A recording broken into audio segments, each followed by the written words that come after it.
आज की डेट है 15 अक्टूबर 2023। आज से आपको प्रीलिम देना होगा 2024 का, तो आपके पास सिर्फ 202 डेज बचते हैं।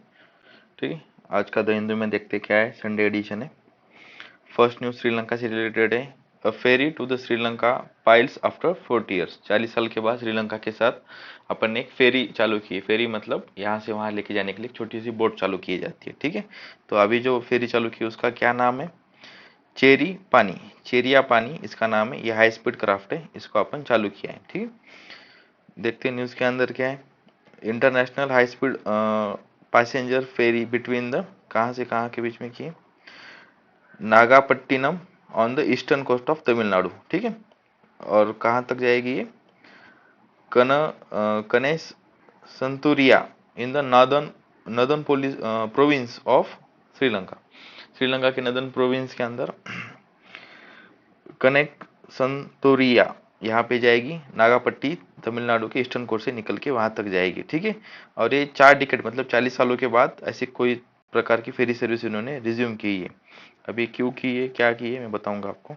देखिए, connectivity was the central theme. क्या बोला गया है? मोदी जी ने ये बोला था कि कनेक्टिविटी दोनों कंट्री के बीच में ये सेंट्रल थीम है इंडिया श्रीलंका इकोनॉमिक पार्टनरशिप की। ठीक है, उसके बाद क्या बोला गया है? ये बोला गया है, मोदी जी ने ये बोला है कि we will take the steps to resume. किसको रिज्यूम करेंगे? Operation of ferry service between the Nageshwaram Rameswaram से वो कहाँ तक एक फेरी रिज्यूम करेंगे जिसका नाम है तलई माने मन्नर। तलई मन्नर तलई मन्नर और रामेश्वरम के बीच में जो फेरी है उसको वो रिज्यूम करेंगे। अभी वो ठप हो चुकी है, उसको वर्किंग में नहीं है। ठीक है, वो क्यों है मैं बताऊंगा, रुकिए थोड़ा। मिस्ट जो श्रीलंका के प्रेसिडेंट है उनका नाम है विक्रमासिंघे। ठीक है, और उन्होंने बोला है कि people of the both country have travelled across the Palk strait for many years before they suspended due to the civil war. Civil war हुआ, उसकी वजह से सस्पेंड की गई थी फेरी सर्विस, लेकिन अब इसको चालू कर दी गई। जयशंकर जी ने क्या बोला? लॉन्च अफर्म दैट, ये जो अभी चालू हुआ है क्या अफर्म करता है? Neighbourhood first policy of India. India की जो पॉलिसी है वो नेबरहुड फर्स्ट है। ठीक है, उसको वो अफर्म करता है, which could help more disaster management, maritime security and ease of business. ठीक है, तो अभी देखते हैं ये फेरी सर्विस बंद क्यों की थी।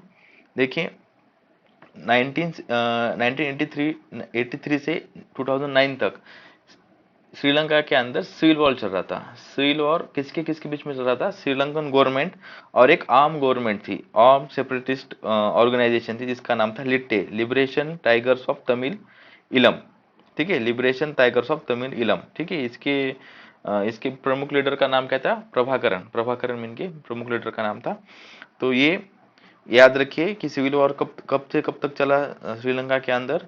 1983 टू 2009 तक। और उस गवर्नमेंट के खिलाफ कौन लड़ रहा था? तमिल लोग लड़ रहे थे, और उनके राइट उनका वॉइस रेज करने के लिए एक ऑर्गेनाइजेशन थी, लिबरेशन टाइगर्स ऑफ तमिलिलम। क्या हुआ था श्रीलंका के अंदर? जो ब्रिटिशर के टाइम पे प्लांटेशन, कोकोनट प्लांटेशन करने के लिए सदर्न पार्ट से, इंडिया के सदर्न पार्ट से, तमिलनाडु से कुछ लेबर लेके गए थे वहां पे। ठीक है, तो वो वहां पे बस गए, उनको गृह मिथ्या बोलते। तो वहां पे बस गए, लेकिन उसको जब श्रीलंका को आजाद कर दिया गया ब्रिटिशर्स ने, तब उनको वो सेकंड क्लास सिटीजन की ट्रीटमेंट दे रहे थे। वो बोल रहे थे कि you are not the first class citizen of Sri Lanka. तो उनके बीच में सिंघलीज कम्युनिटी एंड तमिल्स के बीच में ये वॉर चालू हो गया। ठीक है, तो उसके अंदर फिर उन्होंने बहुत ज्यादा वॉर क्राइम्स भी किए श्रीलंका ने। आर्मी आर्मी ने इंक्रोचमेंट की, बहुत सारी प्रॉपर्टी भी ली है उनकी। तो अभी भी ये सॉल्व नहीं हुआ है। ठीक है, तो इतना याद रखिए ये वॉर कब से कब तक चला। और इसमें मेन ग्रुप कौन था? लिट्टे था, उसका लॉन्ग फॉर्म क्या है? लिबरेशन टाइगर्स ऑफ तमिल इलम। ठीक है, और यहाँ पे पलक स्टेट, यहाँ पे पलक स्टेट। ठीक है, श्रीलंका और इंडिया के बीच में। नेक्स्ट न्यूज देखते हैं। Sikkim's fallen dam haunts India's dream in Bhutan. देखो, सिक्किम के अंदर एक डैम गिर गया है, फट गया है, मतलब उसका लीक हो गया वो पानी। ठीक है, उसका नाम क्या है? चुंगतांग डैम। चुंगतांग डैम, यहाँ पे देखिए चुंगतांग डैम है, जो सिक्किम का सिक्किम ऊर्जा 1200 मेगावाट तेस्ता 3 हाइड्रो पावर प्रोजेक्ट्स। तो इसको तिस्ता 3 नाम दिया गया है। ये 1200 मेगावाट का है और तिस्ता रिवर के ऊपर है। ठीक है, 4 अक्टूबर को ये लीक होने की वजह से, फटने की वजह से 94 पीपल की डेथ हो गई सिक्किम और वेस्ट बंगाल के अंदर, ठीक है। उसके बाद इंडिया ने भूटान के अंदर 3 प्रोजेक्ट्स काम किए, तो तीनों के पहले नाम सुन लीजिए, फिर मैं बताता हूँ क्या क्या है। फर्स्ट हाइड्रोइलेक्ट्रिक प्रोजेक्ट का नाम क्या है जिसमें इंडिया ने असिस्ट किया है, यहाँ पे देखिए, पुना त संगचू स्टेज 1, उसको पुना 1 बोलेंगे, और पुना त संगचू स्टेज 2 उसको पुना 2 बोलेंगे, ठीक है। और एक प्रोजेक्ट है जिसका नाम है, यहाँ पे देखिए, कोलोंगचू, ठीक है। अभी इसमें जो कोलोंगचू है 660 मेगावाट का, वो पूरा हो चुका है और उसको इंडिया ने फंड किया था। ये नदर्न एंड ईस्टर्न स्टेट्स के बेनिफिट करता है, ठीक है, इतना याद रखिए। और 2 के ऊपर काम चल रहा है, उसके उसमें फर्स्ट कौन सा है, पुना 1 एंड पुना 2। पुना 1 कितने इसका है 1200, और पुना 2 1200 मेगावाट का है, ठीक है, इतना याद रखिए। तो ये जो 2 प्रोजेक्ट चालू है, इसके ऊपर एक कमिटी, मतलब सेंट्रल इलेक्ट्रिसिटी अथॉरिटी ने इसके ऊपर ये बोला है कि यार आप इसको मत करो, और इसके ऊपर उनकी बात चालू है और इसके ऊपर उनकी रिपोर्ट आई है, ठीक है। Pursued under the 2006 agreement on a cooperation in a field of hydro electricity power sign between 2 country, दोनों कंट्री के बीच में 2006 में एक hydro electricity power agreement sign हुआ था, उसके अंदर ही कंस्ट्रक्शन चालू है, और ये दोनों के ऊपर सेंट्रल इलेक्ट्रिसिटी अथॉरिटी की रिपोर्ट आ रही है, तो उसके बाद कंस्ट्रक्शन होगा। तो इंडिया ने क्या बोला इसके ऊपर, अभी तो सिक्किम का डैम फट गया, तो इंडिया ने बोला, Indian government official said no final decision has been taken on the Bhutan project, but experts are studying the technical aspects of the projects, ठीक है। Geological aspects are being reviewed by the experts for dam option and official set, ठीक है। तो अपन सब देख के इसको और कंस्ट्रक्शन करेंगे या फिर उसको एबंडन कर देंगे, तो इसके ऊपर अभी कुछ इंडिया ने बोला नहीं है। बस सिक्किम के अंदर एक डैम फट गया, उसकी वजह से टेंशन में आ गए भूटान लोग, और उन्होंने बोला कि अरे ये तो आपका यहाँ के फट गया, तो हमारा आप 2 बना दोगे, हमारा कुछ हो गया तो कैसे होगा, ठीक है। PM Modi confirms India bid to host 2036 Olympics. 2026 में इंडिया ने बोला है कि हम बिड करेंगे, we will try. PM Modi ji ने बोला 140 करोड़ इंडियंस की ये ख्वाहिश है कि इंडिया के अंदर समर ओलंपिक्स, नाम याद रखिए, समर ओलंपिक्स होने चाहिए। एशियन कंट्रीज के अंदर अभी तक खाली 3 कंट्री है जिन्होंने समर ओलंपिक्स होल्ड किए। उसमें साउथ कोरिया है, चाइना है और जापान है। चाइना ने तो winter Olympics and summer Olympics दोनों भी होस्ट किए हुए, ठीक है। अगर इंडिया करता है 2036 के अंदर, अगर इंडिया को मिलता है, तो India will be the 4th country, 4th Asian nation it is holding Olympics game. सारे ओलंपिक्स गेम ज्यादा करके यूरोपियन कंट्रीज में होते हैं, अमेरिका में, अभी नेक्स्ट वाला अमेरिका में होगा ये वगैरह, ठीक है। इतना याद रखिए कि इंडिया ने ये बोला है कि अभी हम बिड करेंगे। और क्या बोला है देखते हैं, ठीक है, यहाँ पे देखिए। और Modi also conveyed the country's willingness to host 2029 youth Olympic. 2029 का यूथ ओलंपिक जो होगा वो भी हम चाहते हैं कि हम होल्ड करें, and express the confidence in receiving the constant support from IOC, ये ऑर्गेनाइजेशन है जिसकी अभी मीटिंग हो रही है, ठीक है। इंडिया के अंदर इंटरनेशनल ओलंपिक कमेटी है, तो इसकी मीटिंग हो रही है, तो वहाँ पे मोदी जी बैठे हुए, ठीक है, मुंबई में। इसका 1/4 सेशंस के वक्त इन्होंने ये बोला कि हमें इसका होस्ट करने की अनुमति चाहिए, ठीक है। इतना ही इस न्यूज़ में, बाकी कुछ भी नहीं है। फर्स्ट पेज पे इतना ही है, 3 न्यूज़ थे, ठीक है। चलते आगे। उसके बाद ओम बिरला जी है, जो स्पीकर है लोकसभा के, और वो G20 के पार्लियामेंट के P20 मीटिंग में गए थे, ठीक है, जहाँ के पार्लियामेंटेरियंस जाके मिलते हैं, speakers of the parliamentary speaker summits P20 of the G20 countries में, वहाँ पे वो गए थे, और वहाँ पे उन्होंने बहुत अच्छी अच्छी बातें की। उन्होंने Om Birla slams European union parliament for raising the India internal issues. तो उन्होंने बोला कि आपको हमारे अंतर्गत मामलों में दखल अंदाजी रेज करने की क्या जरूरत है आपकी कंट्री के अंदर, ठीक है। तो क्या बोला है उनकी जुबानी सुनते हैं। Speaker Om Birla in bilateral meeting with vice president of European parliament registered his protest against the rising of India's internal issue in European Parliament. He insisted that, ये important है, that every nation and parliament is sovereign. Her nation और हर एक nation की parliament ये sovereign है, ठीक है। ये किसी के दबाव के अंदर, एक्सटर्नल प्रेशर के अंदर काम नहीं करती, इतना याद रखिए, ये उन्होंने बोला है। और उसके बाद their internal issue should not be discussed by others, और उनके घर के अंदर क्या चल रहा है वो बाहर के लोगों ने डिस्कस नहीं करना चाहिए। तो उन्होंने शायद इसको रेफरेंस किया होगा कि जो मेती एंड कुकीज वायलेंस हुआ था मणिपुर के अंदर, उसको रेजोल्यूशन, जुलाई का रेजोल्यूशन पास किया गया था यूरोपियन यूनियन के अंदर, ठीक है, इसको मायने रख के उन्होंने बोला होगा। ऐसा द हिंदू बोल रहा है, मैं नहीं बोल रहा, ठीक है। Then the India has said that the move by the European union parliament reflect a colonial mindset. ये भी एक जबरदस्त सेंटेंस था। उन्होंने बोला है कि ये जो आप करते हो हमारे अंतर्गत मामलों में हस्तक्षेप, तो आप हमारी सॉवरेनिटी को मानते नहीं हो। जब आप हमारी सार्वभौमत्व को नहीं मानोगे तो इसका मतलब आप हमको आपकी कॉलोनी समझते हो और आपकी कॉलोनियल मेंटेलिटी उससे दिखती है, ठीक है। इतना इस न्यूज में इंपॉर्टेंट है, बाकी कुछ भी नहीं, इतना याद रखिए ये हुआ है, ठीक है। उसके बाद हाँ, ये इंपॉर्टेंट आर्टिकल है, centre 6 inclusion of traditional medicine in WHO list. देखते हैं क्या है। जो इंडिया के ट्रेडिशनल मेडिसिन है उनका कहना है कि इंडिया का कहना है कि आप उसको WHO के अंदर इंक्लूड करो, ठीक है। देखते in a move to put the India system of medicine on the world map and provide it with a common standardise language, ठीक है, कॉमन स्टैंडर्डाइज लैंग्वेज दो। The union government sought the inclusion of Ayurveda and its and related systems in the 11th revision of WHO का world health organisation international classification of disease.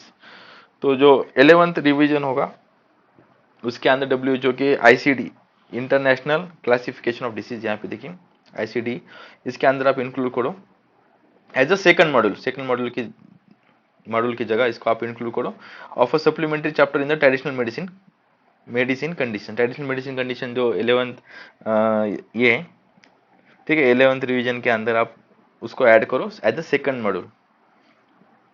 और ICD provides international classification of disease provides a common language that allow the health professional to share the standardised information across the world. इतना याद रखिए।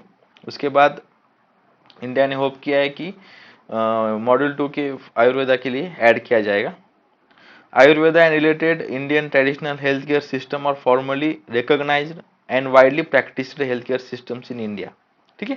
जो ये system है वो widely India के अंदर प्रैक्टिस किया जाता है और उसको रिकॉग्नाइज भी किया गया है, ये इन्होंने बोला है, ठीक है। उसके बाद जो मॉड्यूल 1 है वो चाइना का है, ठीक है। जो मॉड्यूल 2 में अपन बात कर रहे हैं, मॉड्यूल 1 के अंदर ICD 11 has facilitated the inclusion of module 1, उन्होंने मॉड्यूल 1 को ऐड किया है and which cover the Chinese medicine, जो कि कोरिया, जापान और चाइना के अंदर प्रैक्टिस की जाती है। इतना याद रखिए। To join the ICD's 11 chapter on the traditional medicine along with the other chapters on neoplasm, patient safety, injuries can enhance the reporting of adverse events, ठीक है, ये इन्होंने बोला। उसके बाद development of module 2 for Ayurveda related diagnostic system is better actively supported by the ministry of Ayush ने इसको support किया है और उन्होंने बोला है हम इसको सपोर्ट करते हैं, आपका ये अच्छा मूव है, करना ही था। It bank on the implementation experience gain on ground by the national Ayush mobility and standardised terminology electrical portal. ये कुछ इंपॉर्टेंट नहीं है, आयुष्मान हेल्थ मैनेजमेंट सिस्टम ने इसको सपोर्ट किया, ये वगैरह किया है, बस इतना याद रखिए। मॉडल 2 के अंदर इन्होंने बोला है कि हमें ऐड किया जाए, बाकी कुछ भी नहीं। मॉडल 1 में याद रखिए कौन है, चाइना है, ठीक है, चाइना की मेडिसिन, चाइना की जो मेडिसिन है उसको इंक्लूड किया गया है, ठीक है। उसके बाद वर्ल्ड के अंदर इंपॉर्टेंट है, Saudi Arabia pause discussion on normalisation of ties with Israel, ठीक है। इजराइल के साथ अब्राहम अकॉर्ड के अंदर बहुत सारे कंट्रीज ने, जैसे UAE, इन्होंने रिलेशंस नॉर्मल किए इजराइल के साथ, अरब कंट्री ने। तो सऊदी अरेबिया ने भी करने वाला था, डील ब्रेक की थी US ने, मतलब सपोर्ट कर रहा था US कि आप नॉर्मलाइज करो इजराइल के साथ रिलेशन, तो उसको उन्होंने पॉज कर दिया है और उन्होंने बोला है कि हमारे भाई पैलेस्टीन के ऊपर इजराइल ने अटैक कर दिया, तो we are not discussing on that topic, ठीक है। Suspend the talk on potential normalising ties with Israel as a war raged between Israel and Palestine militant group Hamas. Hamas का पूरा नाम क्या, ये यहाँ दिया गया है, हरक अल मुकावहम अल इस्लामी अल्लाह, ठीक है। इतना याद रखने की जरूरत नहीं है भाई, आप बस हमास रखो, उतना ही लिखा हो एग्जाम में। और US प्रेसिडेंट ने पुश किया था दोनों के बीच में डील ब्रेक करने के लिए, लेकिन कुछ अभी सब ठंडे बस्ते में चला गया। Armenian president sign a country's ratification of ICC membership, ठीक है। इंटरनेशनल क्रिमिनल कोड की उन्होंने रेटिफिकेशन किया। रेटिफिकेशन का मतलब ये होता है आप कोई इंटरनेशनल ट्रीटी एग्रीमेंट साइन करते हो लेकिन उसको वो आपको आपकी कंट्री में इंप्लीमेंट करने के लिए और आपकी कंट्री उसका फुल्ली मेंबर बनने के लिए आपको आपकी पार्लियामेंट के अंदर, आपके सीनेट के अंदर, आपकी कंट्री की सीनेट के अंदर, पार्लियामेंट के अंदर आप उसको पारित, मतलब उसका एक लॉ बनाना पड़ेगा और आपके सारे मेंबर्स की सहमति लेनी पड़ेगी और उसको मेजोरिटी से पारित करना पड़ेगा, तभी उसको बोलेंगे रेटिफिकेशन। ठीक है। तो आर्मेनिया को रशिया ने बोला था कि आप आईसीसी का मेंबर मत बनो, लेकिन उन्होंने रेटिफिकेशन ऑफ रोमन स्टैट्यूट कर दिए गए और उसकी जुरिडिक्शन अभी आर्मेनिया के ऊपर लागू होगी। आईसीसी क्यों इंपॉर्टेंट है? इंटरनेशनल क्रिमिनल कोर्ट ने अभी पुतिन, जो रशिया के प्रेसिडेंट है, उनको बोला था कि आपको अरेस्ट किया जाएगा अगर आप रशिया के बाहर और फिर कहीं कहीं मिलते हो तो आपको अरेस्ट किया जाएगा। हालांकि वो कुछ रशिया के अंदर अरेस्ट तो नहीं कर सकते। ठीक है। तो ये उनको वर्डिक्ट आया था एक यूक्रेनियन बच्चे के एडॉप्शन के ऊपर। ठीक है।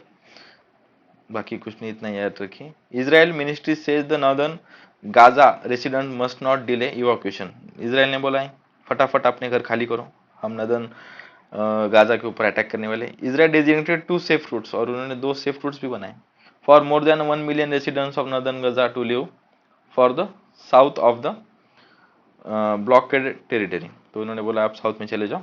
Hamas chief accuse the Israel of war crimes. अरे बाप रे, उन्होंने बोला है कि आपने वॉर क्राइम्स किए and preventing humanitarian aid for entering Gaza strip. और उन्होंने बोला है कि गाजा स्ट्रिप के अंदर आप हमको ह्यूमैनिटेरियन ट्रेड दो। तो ये तो उन्होंने पहले सोचना चाहिए था, जब तक उन्होंने 5000 रॉकेट दागने से पहले। ठीक है। तो यही है। Israel minister warns Iran minister warns the Israel of spread of war across the West Asia। देखो, ईरान ने पहले बैक किया हमास को, फिर उन्होंने रॉकेट दागे, अभी वॉर बढ़ गया, इसराइल रिटेलिएशन में अटैक कर रहा है। तो ईरान के जो मिनिस्टर है उन्होंने बोला है कि ये वॉर तो पूरे वेस्ट एशिया में फैल सकता है। ठीक है, अच्छी बात है। Israel admits to mistake in failing predict attack. Israel ने कहा है कि हम फेल हुए, कि हम अटैक प्रिडिक्ट नहीं कर सके और हमारे इतना बड़ा नुकसान हो गया। तो इसराइल की जो इंटेलिजेंस एजेंसी उसका नाम है मुसाद। मुसाद का फुल फॉर्म है institute for intelligence and special operation. तो ये मुसाद उनका हिब्रू में नाम है। ठीक है। तो इंग्लिश का क्या नाम है उनका? Institute for intelligence and special operations. तो ये फेल हो गया और इंडिया के साथ भी, इंडिया के रॉ के साथ भी इनका कोलैबोरेशन है और दे हेल्प अ लॉट। ठीक है।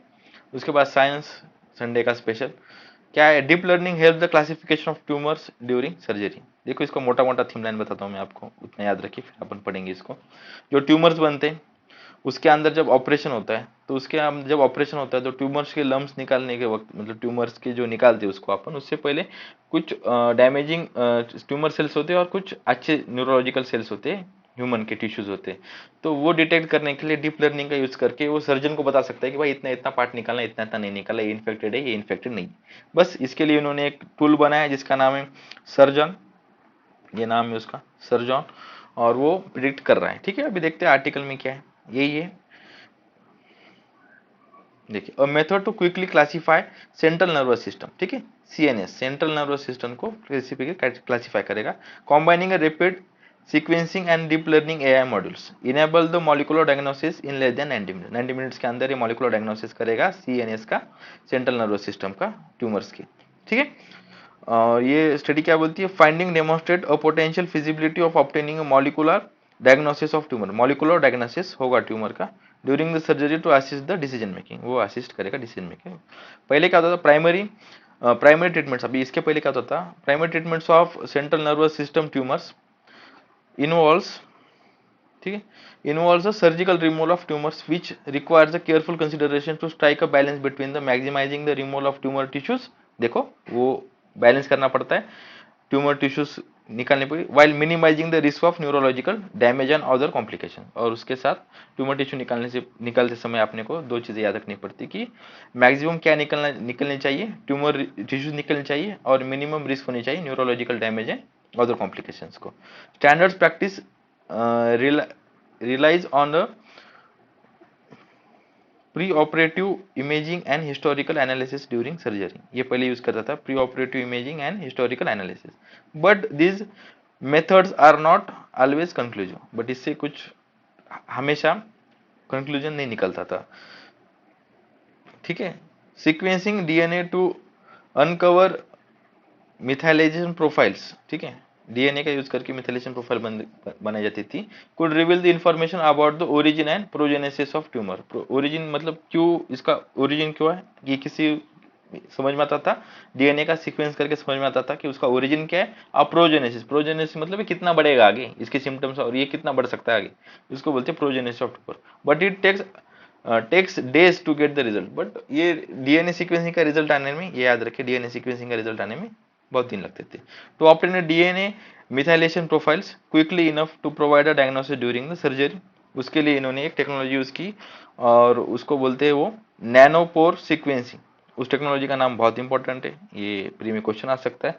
नैनोपोर सीक्वेंसिंग टेक्नोलॉजी का यूज करके उन्होंने अभी एक टूल बनाया, उसको देखेंगे। This method is faster but data generated has much less coverage of genetics sites. ठीक है, ये टेक्नोलॉजी यूज करके, नैनो सीक्वेंसिंग यूज करके वो डाटा बहुत ज्यादा आता है इनके पास, तो इसको वो एनालाइज नहीं कर पाते।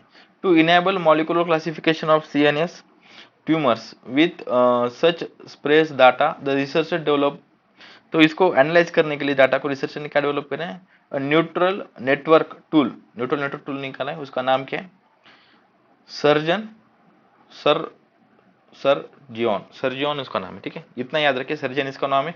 और ये जो डाटा नैनो सीक्वेंसिंग से निकल के बाहर आएगा, उसको फटाफट फटाफट एनालाइज करके उनको फटक से दे देगा।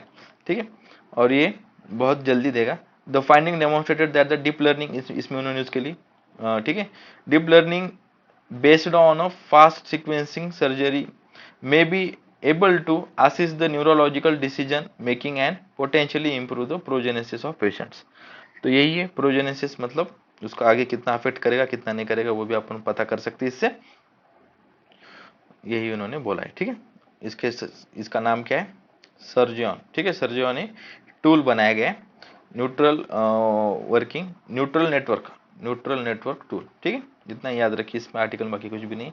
Researchers are developer largest brain cell atlas, अपने जो दिमाग है उसका उन्होंने सबसे बड़ा एटलस मतलब एक मैप बनाया।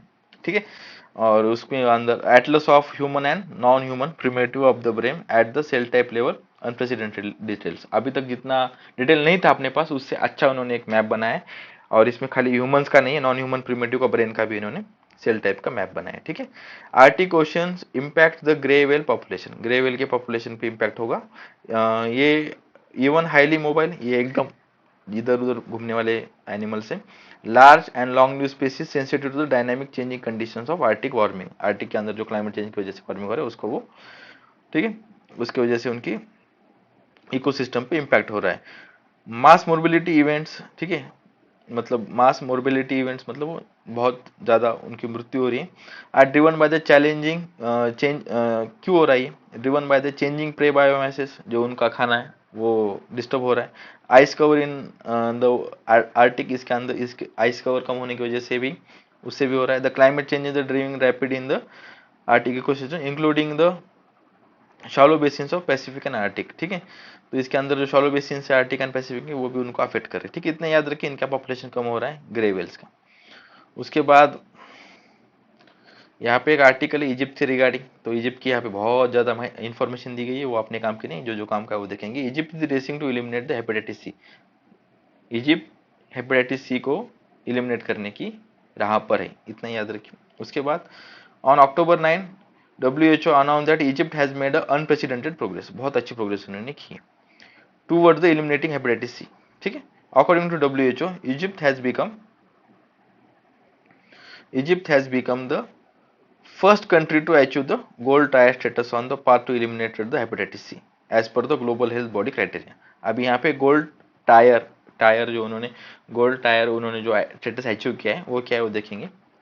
गोल्ड टायर स्टेटस ये इंपॉर्टेंट है, is to reach the stated goal of eliminating hepatitis C includes the meeting specific criteria, इसका क्राइटेरिया भी है, क्या है, ensuring 100% pure 100% blood and injection safety, maintaining minimum 150 needle syringes per year for people who injected drugs, diagnosis over one and diagnosis over 80% of the people living in chronic hepatitis C virus. ठीक है, 80% लोगों का diagnosis होना चाहिए जो hepatitis C virus के उससे गुजर रहे हैं। ट्रीटिंग ऑफ, और जो 80% निकले मतलब जो अपन डायग्नोस किए उसमें से 70% इंडिविजुअल डायग्नोस विद HIV और उनको ट्रीट करना है 70% से। Establishing of a sentinel surveillance programme for hepatitis sequencing including liver cancer, ये इन्होंने क्राइटेरिया दिया गया है। ठीक है, ये प्री में डायरेक्ट क्वेश्चन आ सकता है, तो इसको आप जरा 2 बार 3 बार पढ़ लो। ठीक है, हेपेटाइटिस सी के बारे में थोड़ी इंफॉर्मेशन देखते हैं। Hepatitis C infection is unevenly distributed globally with these regions counting for the most। uneven distribution है ग्लोबल है, जैसे कि यूरोप के अंदर 22% है, साउथ ईस्ट एशिया में 20% है, ईस्टर्न मेडिटेरियन में 17% है। ठीक है, according to 2023 WHO document in 2019 there were 1.5 million new infections. तो 2019 WHO के डॉक्यूमेंट के हिसाब से 2023 में एक डॉक्यूमेंट आया, उसमें ये बताया गया कि 2019 के अंदर जो नए इन्फेक्शन हुए हेपेटाइटिस सी के वो 1.5 मिलियन थे। ठीक है, और इसमें जो 1/3 जो इन्फेक्शन हुए वो ईस्टर्न मेडिटेरियन रीजन में हुए। The prevalence of hepatitis C across the world in 2009, और टोटल कितने केसेस थे, ये तो न्यू 1.5 मिलियन नए केसेस आए, लेकिन अभी उनको पुराने मिला कितने हो गए, 58 million people are infected by hepatitis C. दो यहाँ पे देखिए, though unscreened blood and blood products and inadequate sterilization of medical equipments in healthcare setting are the two important routes of viral transmission। ठीक है, पहला क्या है, blood and blood products and inadequate sterilization of equipments in the healthcare, ये दो है। blood and blood products, unscreened blood and blood products की वजह से एक होता है। ठीक है, और उसके बाद inadequate sterilization of medical equipments, ये दो चीजें उसकी वजह से सबसे ज्यादा ये वायरस ट्रांसमिट होता है। The most common route of virus is spread through unsafe injection की वजह से फैलता है। The use of safe injection is however reduced the new hepatitis C infection. अगर आप न्यू इंजेक्शन यूज करोगे हर बार तो आपका हेपेटाइटिस सी का इन्फेक्शन का ये कम हो जाएगा chances. How the IORA is a key block for India, important article. IORA का क्या लॉन्ग फॉर्म है, इंडियन ओशियन रिम एसोसिएशन। ठीक है, देखते हैं। Reinforcing the Indian Rim Association as a theme banner under Indian Ocean Rim Association. ठीक है, देखो 11 अक्टूबर को देयर वाज मीटिंग हुई थी कोलंबो के अंदर फॉरेन मिनिस्टर्स की, IRO की। ठीक है, उसके IRO के अंदर 23 नेशंस ग्रुप है। ठीक है, और इसके अंदर डायलॉग पार्टनर्स भी इसके बहुत ज़्यादा, वो बाद में देखेंगे, लेकिन ये 26 ईयर बिफोर इसको बनाया गया था। और नेल्सन मंडेला ने एक स्पीच के अंदर इसको दिल्ली के अंदर एक स्पीच दिया था, तो वहाँ पे उन्होंने बोला था कि ऐसी ऑर्गेनाइजेशन होनी चाहिए। ठीक है, इतना याद रखें, 23 कंट्रीज इसके मेंबर है। ठीक है, Indian Ocean Rim Association include 23 countries from, कहाँ से कौन कौन से कॉन्टिनेंट से आते हैं, West Asia, Africa, South Asia, South East Asia, Australia, littoral states in and around the Indian Ocean, जो किनारे किनारे पे कंट्री है वो आते हैं। इसमें पाकिस्तान नहीं आता, इतना याद रखें। Who is apex body is the council of foreign minister, ये इसकी अपेक्स बॉडी, ये डिसीजन लेती है। ठीक है, और ये एक साल में मिलती है। ठीक है, और इसके जो मेंबर्स है वो रोटेशन से इसके चेयर बनते हैं। ठीक है, एवरी 2 ईयर्स में एक चेयर। ठीक है, उसके बाद श्रीलंका अभी चेयर बना है, बांग्लादेश से उन्होंने चेयरमैनशिप ली है, और इंडिया इसका वाइस चेयरमैन है। ये तीनों भी सीट्स अभी बोलेंगे तो साउथ एशिया के पास है, ये इन्होंने बोला है। 23 कंट्रीज के नाम क्या है, इतने याद रखने की जरूरत नहीं, मेन बोलूंगा उतने याद रखिए। Australia, Bangladesh, Comoros, France, India, Indonesia, Iran important है, याद रखिए। केनिया भी याद रखिए। मदागास्कर, मलेशिया, मालदीव्स इंपॉर्टेंट है, कंफ्यूजिंग है, याद रखिए। मॉरिशियस, इसको भी याद रखिए। जिम्बाब्वे, इसको याद मत रखिए। ओमान, ये इंपॉर्टेंट है। सेशल्स इंपॉर्टेंट है। सोमालिया इंपॉर्टेंट है। सिंगापुर इंपॉर्टेंट है। South Africa, Sri Lanka, Tanzania, UAE, Yemen, ये इंपॉर्टेंट है। थाईलैंड भी इंपॉर्टेंट है। ठीक है, इसमें याद रखिए पाकिस्तान नहीं है। ठीक है, और उसके 11 डायलॉग पार्टनर्स है, China, Egypt, Saudi Arabia, Germany, Italy, south Korea, Turkey, UK। ठीक है, इतना याद रखिए। 1997 में इसको फॉर्म किया गया था, तब उसका नाम अलग था, वो याद रखने की जरूरत नहीं है। जब नेल्सन मंडेला इंडिया में आए थे 1995 में, उनको PV नरसिम्हा राव ने रिपब्लिकन डे के लिए बुलाया गया था, तो वहाँ पे उन्होंने ये आइडिया दी थी, और उसके बाद 1997 में इसका एस्टेब्लिशमेंट हो गया। ठीक है, और इन्होंने ये बोला है कि अभी इस जो ग्रुप है इसके अंदर ये वर्ल्ड पॉपुलेशन के हिसाब से 3rd नंबर पे आता है। इस कंट्री की जितनी पॉपुलेशन वर्ल्ड की 1/3 पॉपुलेशन है। ठीक है, 80% ऑफ ग्लोबल ट्रेड इस रीजन में होता है। 50% ऑफ वर्ल्ड कंटेनराइजेशन कार्गोज, मतलब जो कार्गोज जाते हैं वहीं से जाते हैं। और 33% bulk cargo passes through it, ठीक है। The region combines total of 1 trillion in the goods and services. तो रीजन प्रोड्यूस करता है 1 ट्रिलियन गुड्स एंड सर्विसेज को, इतना याद रखिए। उसके बाद इन्होंने ये बोला है कि इंट्रा मतलब अपने अपने कंट्री जो मेंबर्स हैं उनके बीच में intra ORA trade is build around $80 billion. India and other organisations like India जो सार्क में भी है, बिम्स्टेक के अंदर भी है, ठीक है, लेकिन इसके अंदर इसके ओन चैलेंजेस है, ठीक है। सार्क तो ठंडे बस्ते में और बिम्स्टेक भी इतना कुछ काम नहीं कर रहा ईस्ट एशियन की म्यांमार के अंदर के इशू की वजह से, ठीक है। तो इसको एक सब्स्टिट्यूट बोल के इंडियन ओशियन रिम एसोसिएशन एक ऑप्शन है, ये बोला जा रहा है।